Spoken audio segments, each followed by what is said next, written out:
பரலோகத்தில் அநேக புஸ்தகங்கள் உள்ளன. அதில் 2 புஸ்தகங்களின் பெயர்களை மாத்திரம் வேதாகமத்தில் குறிப்பிடப்பட்டுள்ளது.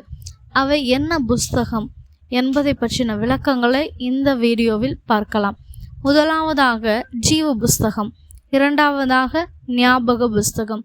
ஜீவ புஸ்தகம் என்பது இந்த பூமியில் நீதிமானாய் வாழும் அனைவரின் பெயர்களையும் தேவன் பரலோகத்தில் இருக்கிற ஜீவ புஸ்தகத்தில் எழுதி வைத்துள்ளார். ஆனால் எல்லோருடைய பெயரும் ஒரே புஸ்தகத்தில் எழுதப்படவில்லை. ரட்சிக்கப்பட்டோர் பெயர் ஒரு புஸ்தகத்திலும் ரட்சிக்கப்படாதோர் பெயர் வேறு புஸ்தகத்திலும் எழுதப்பட்டிருக்கிறது. ரட்சிக்கப்பட்டவர்களுடைய பெயர்கள், அதாவது இயேசு கிறிஸ்துவை ஏற்றுக்கொண்டு இந்த உலகில் தேவனை மட்டும் தெய்வமாக கொண்டு விக்கிர ஆராதனை செய்யாமல் பாவத்திற்கு மரித்து நீதிக்கு பிழைத்து உத்தமமாய் தேவனுக்கு கீழ்ப்படிந்து அவருடைய ஆவியின் கனிகளையும் கற்பனைகளையும் பின்பற்றி வாழ்ந்த நீதிமான்களின் பெயர்கள் ஜீவ புஸ்தகம் என்ற புஸ்தகத்தில் எழுதப்படும். பிலிப்பியர் 4:3 அவருடைய நாமங்கள் ஜீவ புஸ்தகத்தில் இருக்கிறது என்று அப்போஸ்தலனாகிய பவுல் எழுதுகிறார். நாமங்கள் என்பது பெயரை குறிக்கிறது.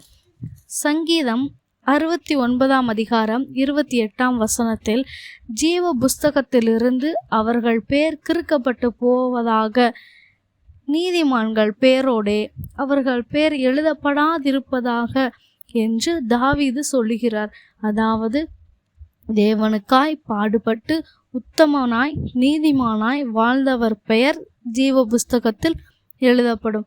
அதே நபர் தன் உத்தமத்தை விட்டு துன்மார்க்கமாய் ஜீவித்தால் அவருடைய பெயர் ஜீவ புஸ்தகத்தில் இருந்து கிறுக்கி போடப்படும். நீதிமான்களுடைய பெயர்களை கொண்ட ஜீவ புஸ்தகத்தில் இருந்து எடுத்து இரட்சிக்கப்படாதவர்களுடைய புஸ்தகத்தில் எழுதப்படும். கிறிஸ்தவர்கள் என்ற போர்வையில் இருக்கும் எல்லார் பெயரும் ஜீவ புஸ்தகத்தில் இடம் பெறாது. கிறிஸ்துவுக்காய் சிலுவையை எடுத்துக்கொண்டு வாழ்ந்தவர்கள் அவமானங்கள், கண்ணீர், ஆத்தும பாரம் என்று இந்த பூமியில் வாழும்போது உலகத்தை விட்டு ஒதுங்கி பரலோக சிந்தை உள்ளவர்களாய் இயேசுவை பின்பற்றுகிறவர்களின் பெயர் ஜீவ புஸ்தகத்தில் எழுதப்படும். ஜீவ புஸ்தகத்தில் பெயர் இல்லாதவர்கள் பரலோக ராஜ்யத்தில் அனுமதிக்கப்பட மாட்டார்கள். வெளிப்படுத்துதல் 21:27 ஆட்டுக்குட்டியானவரின் ஜீவ புஸ்தகத்தில் எழுதப்பட்டவர்கள் மாத்திரம் அதில் பிரவேசிப்பார்கள் என்று எழுதப்பட்டிருக்கிறது. அதாவது ஜீவ புஸ்தகம் என்பதும் ஆட்டுக்குட்டியானவரின் ஜீவ புஸ்தகம் என்பதும் ஒன்றுதான். பழைய ஏற்பாட்டு காலத்தில் தேவனை ஏற்றுக்கொண்டு அவரையே சேவித்தவர்களின் பெயர்கள் ஜீவ புஸ்தகத்திலும், புதிய ஏற்பாட்டு காலத்தில் இயேசுவையும் தேவனையும் ஆவியானவரையும் ஏற்றுக்கொண்டு இயேசுவை சொந்த இரட்சகராக ஏற்று அவர் இரத்தத்தால் கழுவப்பட்டவர்கள் ஆட்டுக்குட்டியானவரின் ஜீவ புஸ்தகத்திலும் பெயர் எழுதப்படுகிறது. பழைய ஏற்பாட்டு பரிசுத்தவான்கள், புதிய ஏற்பாட்டு பரிசுத்தவான்கள் இருவரின் பெயரும் ஒரே ஜீவ புஸ்தகத்தில் தான் எழுதப்படுகிறது. புதிய ஏற்பாட்டின் காலத்தில் அது ஆட்டுக்குட்டியானவரின் ஜீவ புஸ்தகம் என்று அழைக்கப்படுகிறது. ஆட்டுக்குட்டியானவர் என்ற பெயர் இயேசுவையே குறிக்கிறது.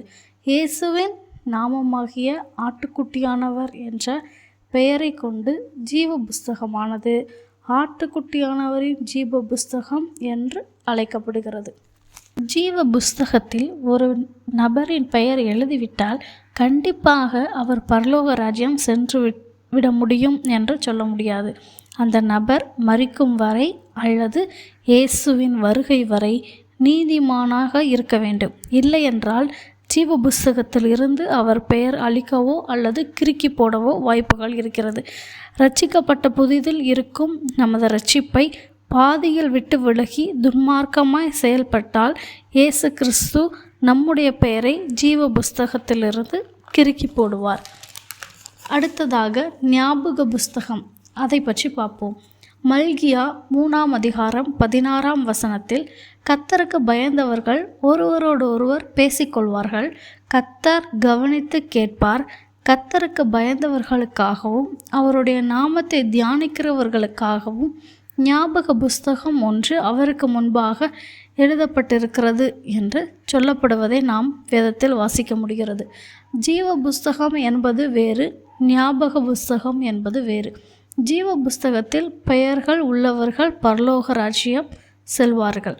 ஆனால் அங்கே அநேக இடங்கள், ஸ்தானங்கள், மகிமையான உள்ள இடம் பரலோக ராஜ்யத்தில் உள்ளது. அவையெல்லாம் பெற்றுக்கொள்ள வேண்டுமானால் நாம் பூமியில் செய்கிற கிரியைகளை குறித்து எழுதப்படுகிறது.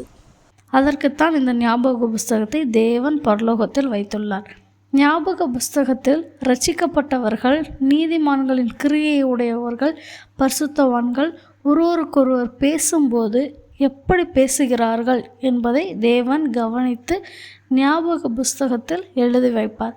அப்படி பேசும் பரிசுத்தவான்கள் கர்த்தருக்கு பயந்து ஒருவருக்கொருவர் ஆவியில் தேறும்படி பேசுகிறார்களா, இல்லை துன்மார்க்கமாய் பேசுகிறார்களா என்று கர்த்தர் கவனித்து பார்ப்பார்.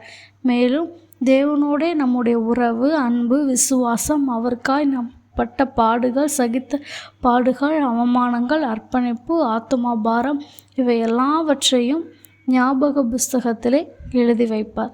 சில பேருக்கு உடனே சந்தேகம் எழும்பும், ஏன் இந்த புஸ்தகங்கள்லாம் பரலோக ராஜ்யத்தில் இருக்கிறது, அதுவும் ஞாபக புஸ்தகம் எதற்கு, ஏன் தேவன் செய்ததையெல்லாம் மறந்து விடுவாரா? அப்படியெல்லாம் சில பேருக்கு தோன்றலாம். அவர் ஞானிகளுக்கெல்லாம் ஞானி, சர்வ வல்ல தேவன், சர்வ சிருஷ்டிக்கும் எஜமானன். ஆனாலும் நியாய தீர்ப்பின் நாளிலே தூதர்களுக்கு உதவும் வகையில் அவர் இந்த ஞாபக புஸ்தகங்களை எழுதி வைக்கிறார்.